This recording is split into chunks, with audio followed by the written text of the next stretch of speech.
ठोकरें खाकर भी न संभले तो मुसाफिर का नसीब, राह के पत्थर तो अपना फ़र्ज अदा करते हैं। इसी विचार के साथ मैं प्रिया आप सभी का वेलकम करती हूँ हमारी आज की यानी कि 5 जून 2020 की करंट अफेयर की इस क्लास में। शुरू करने से पहले please like and share subscribe. Let's start.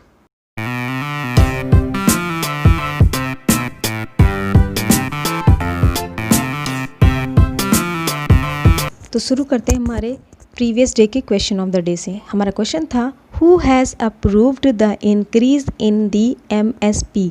MSP में वृद्धि को किसने मंजूरी दी? तो ऑप्शन है CACP, CCEA, ministry of food, ministry of finance. तो इसका सही ऑप्शन है CCEA। जो CCEA है उसने अप्रूव किया है increase in the minimum support price for सारी जो खरीफ क्रॉप्स हैं मैंडेटरी जो इम्पोर्टेंट वाली 2020 और 21 के सेशन के लिए।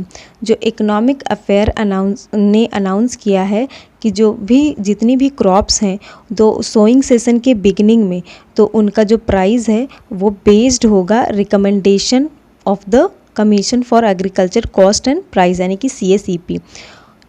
ठीक है, और जो CACP है वो take into account demand and supply the cost production and price trend in the market among other things when fixing MSPs।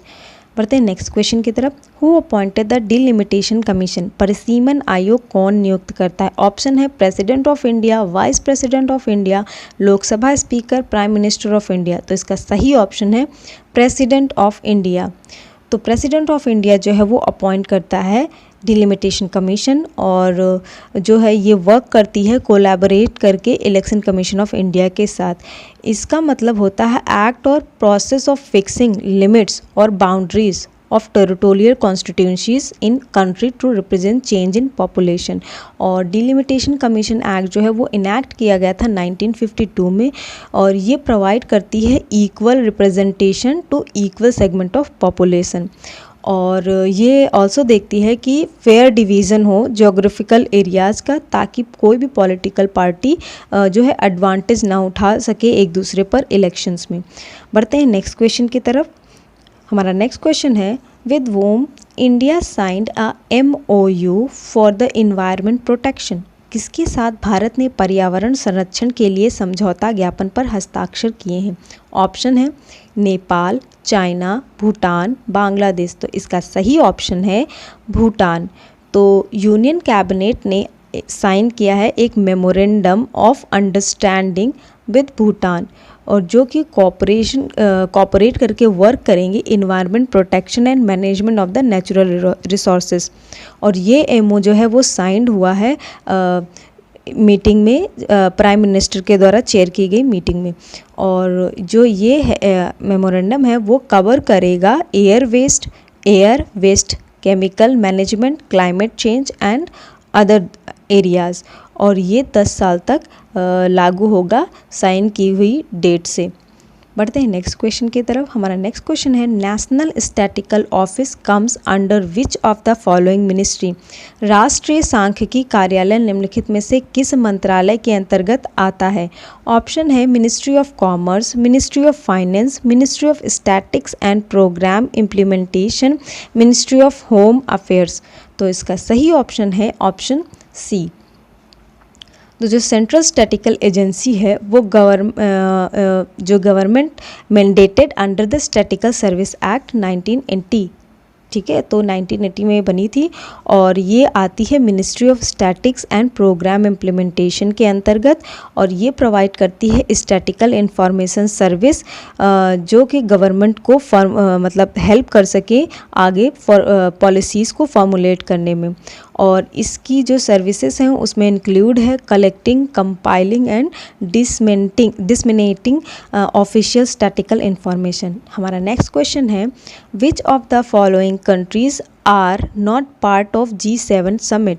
निम्नलिखित में से कौन सा देश G7 शिखर सम्मेलन का हिस्सा नहीं है? ऑप्शन है कनाडा, फ्रांस, इंडिया, इटली। तो इसका सही ऑप्शन है इंडिया जो है उसका पार्ट नहीं है। तो G7 जो एक फोरम है वो वर्ल्ड की 7 लार्जेस्ट डेवलप्ड इकोनॉमिक्स जो हैं वो उनके जो गवर्नमेंट लीडर्स हैं वो क्या करते हैं कि मीटिंग करते हैं एनुअली, वो डिस्कस कर सकें international economic and monetary issues को। तो G7 को जो है उसकी रूट्स जो है वो इनफॉर्मल हुई थी meeting of the finance minister of France, West Germany, US, Great Britain and Japan. तो उस समय ये G5 ग्रुप था। लेकिन 1973 के ऑयल क्राइसिस के बाद इसमें कनाडा और इटली को भी ऐड कर दिया गया, जिससे ये बन गया G7 इन 1976 में। और इसका कोई परमानेंट हेडक्वार्टर नहीं है। अब इस समय ये न्यूज़ में इसलिए है क्योंकि जो यूएस के प्रेसिडेंट हैं मिस्टर डोनाल्ड ट्रंप, उन्होंने अनाउंस किया है कि वो G7 को G11 में एक्सपेंड करना चाहते हैं, इंडिया, रसिया, साउथ कोरिया और ऑस्ट्रेलिया को उसमें ऐड करके। बढ़ते हैं नेक्स्ट क्वेश्चन की तरफ। Which of the following is are land lock country in the South Asia? निम्नलिखित में से कौन सा दक्षिण एशियाई देश जमीनी रूप से घिरा हुआ है? ऑप्शन है पाकिस्तान, भूटान, इंडिया, बांग्लादेश। तो इसका सही ऑप्शन है भूटान।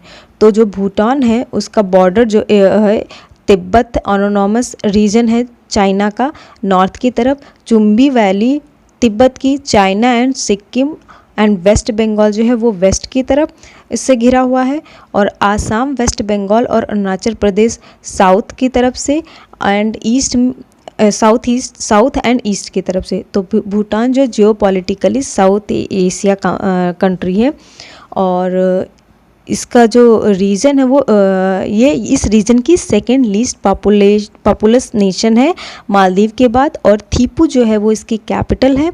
2008 में भूटान ने अपने मोनार्की को कॉन्स्टिट्यूशनल मोनार्की में बदल दिया है, और ये साउथ एशिया की जो Bhutan rank first economic freedom, ease of doing business and peace and is the least corrupt country in the region as of 2016। तो सबसे लीस्ट करप्ट कंट्री है ये इस रीजन की, और ये जो है अभी लीस्ट डेवलप्ड कंट्री है, पर ये इसने अपना टारगेट बनाया है कि ये 2023 तक इसको अपग्रेड कर लेगी। तो भूटान जो है वो Bhutan pioneer the concept of gross national happiness. तो बढ़ते हैं हमारे आज के क्वेश्चन ऑफ द डे की तरफ, जो है which of the following organisation is designed as a terrorist organisation by US president? निम्नलिखित में से कौन सा संगठन अमेरिकी राष्ट्रपति द्वारा आतंकवादी संगठन के रूप में नामित किया गया है? ऑप्शन है Atifa, Ariba, both A and B, या एंटीफा। तो इसका सही ऑप्शन जो है आपको कमेंट में कमेंट करके बताना है। और अगर आपको ये वीडियो अच्छा लगा हो तो प्लीज़ इस वीडियो को लाइक करें, शेयर करें और सब्सक्राइब करें। जिन लोगों ने सब्सक्राइब कर दिया वो लोग प्लीज़ लाइक करें और शेयर करें। Thank you.